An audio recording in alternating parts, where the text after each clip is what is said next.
Madam నమస్తే madam. నమస్తే అండి. ఇది ఇప్పుడు జూబ్లీ హిల్స్లో బై ఎలక్షన్స్ జరుగుతున్నాయి కదా, ఎవరు గెలుస్తారు అనుకుంటున్నారు మేడం? అంటే ఇప్పుడు సెంట్రల్ నుంచి చూసుకుంటే మాదే ఉంది, ఎందుకంటే బీజేపీ ఉంది.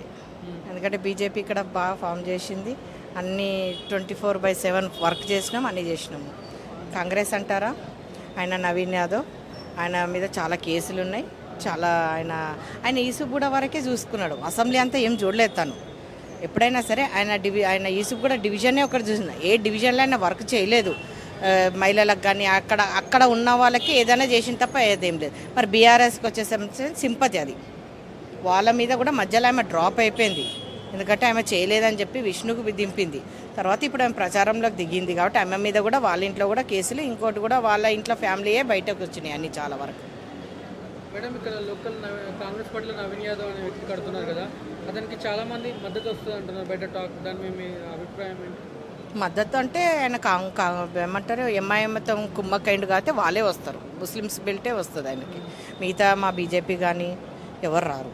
బీసీ ఓట్లు ముస్లిం ఓట్లు వన్ సైడ్ కాంగ్రెస్ పార్టీ కానీ బయట టాక్ నడుస్తుంది, మీరేమంటారు? బీసీ ఓట్లు ఏం పోవండి, బీసీ ఓట్లు ఇక్కడే ఉన్నాయి.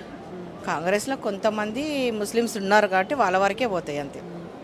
నవీన్ యాదవ్ ఆల్రెడీ ఇక్కడ ఒకసారి ఓడిపోయాడు కదా, గెలిచే ఛాన్స్ ఏమన్నా ఉందా? ఎందుకంటే కాంగ్రెస్ పార్టీపై చాలా వ్యతిరేకత ఉంది కదా బయట, చాలా అంటే చాలా ఉంది. ఆయన అందుకనే కదా ఎంఐఎం సపోర్ట్ తీసుకుంటుంది, ఆయనకు చేతనైతలేదు కదా, చేతనైతలేదు కాబట్టి ఎంఐఎం సపోర్ట్ తీసుకుంటుంది. మామూలుగా మాలాగా ఫైట్ చేయమనండి, అప్పుడు చెప్తాను నేను. మేడం, బీజేపీ వర్సెస్ వేరే టఫ్ ఫైట్ అంటున్నారు, నిజమేనా?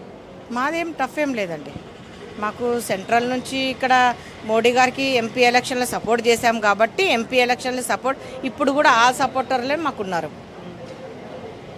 మన కేంద్రంలో ఉన్నట్టు హవా ఇప్పుడు హైదరాబాద్లో కూడా కొనసాగుతుంటారు బీజేపీకి? పక్కా, డెఫినెట్లీ.